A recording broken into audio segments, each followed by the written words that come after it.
திருப்பூரில் செய்தியாளர்களை சந்தித்த இந்து மக்கள் கட்சியின் தலைவர் அர்ஜுன் சம்பத், சாயப்பட்டறைகளில் இயற்கை சாயம் பயன்படுத்த தமிழக அரசு மானியம் வழங்க வேண்டும் என கோரிக்கை விடுத்தார்.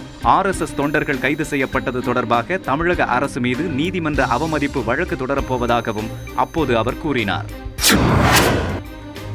கரூர் மாவட்டம் தாந்தோன்றிமலை சிவசக்தி நகரைச் சேர்ந்த ரமேஷ்குமார் என்பவர் புதிய உணவகம் தொடங்குவதற்கு உரிமம் பெற விண்ணப்பித்திருந்தார். இதற்கு உரிமம் தர தாந்தோன்றிமலை நகராட்சி சுகாதார ஆய்வாளர் செல்வராஜ் 3000 ரூபாய் லஞ்சம் கேட்டதாக கூறப்படுகிறது.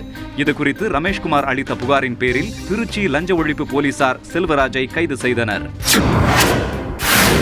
நாமக்கல் மாவட்டம் சூரியம்பாளையத்தைச் சேர்ந்த ராமதாஸ் என்ற வாலிபர் திருச்செங்கோட்டில் உள்ள ஒரு தனியார் கல்லூரியில் படித்து வந்தார். தனது தந்தையின் குடிப்பழக்கத்தால் கல்லூரிக்கு பணம் கட்ட முடியாமல் பாதிக்கப்பட்டார். இதனால் விரக்தியடைந்த அவர் அதே பகுதியில் உள்ள செல்போன் கோபுரத்தில் ஏறி கீழே குதித்து தற்கொலைக்கு முயற்சித்தார். இதில் அவர் அதிர்ஷ்டவசமாக உயிர் பிழைத்தார். எனினும் அவரது எலும்புகள் முறிந்தன.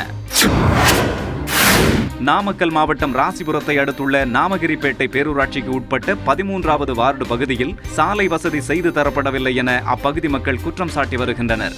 இந்த நிலையில் சாலையை காணவில்லை என ஆங்காங்கே வைக்கப்பட்டுள்ள சுவரொட்டி பரபரப்பை ஏற்படுத்தியுள்ளது.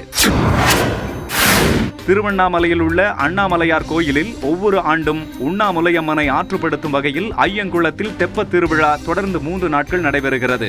இந்த விழாவிற்கு தற்போது தேக்கு மரத்தாலான புதிய தெப்பம் கட்டப்பட்டுள்ளது.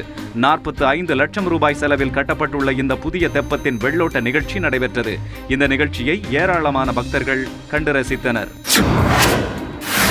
நீலகிரி மாவட்டம் உதகையில் உள்ள அரசு தாவரவியல் பூங்காவில் புதிய ரக மலர் செடிகள் மற்றும் அரிய வகை அழகு செடிகள் காட்சிக்கு வைக்கப்பட்டுள்ளன. இந்த செடிகள் சுற்றுலா பயணிகளை வெகுவாக கவர்ந்து வருகின்றன.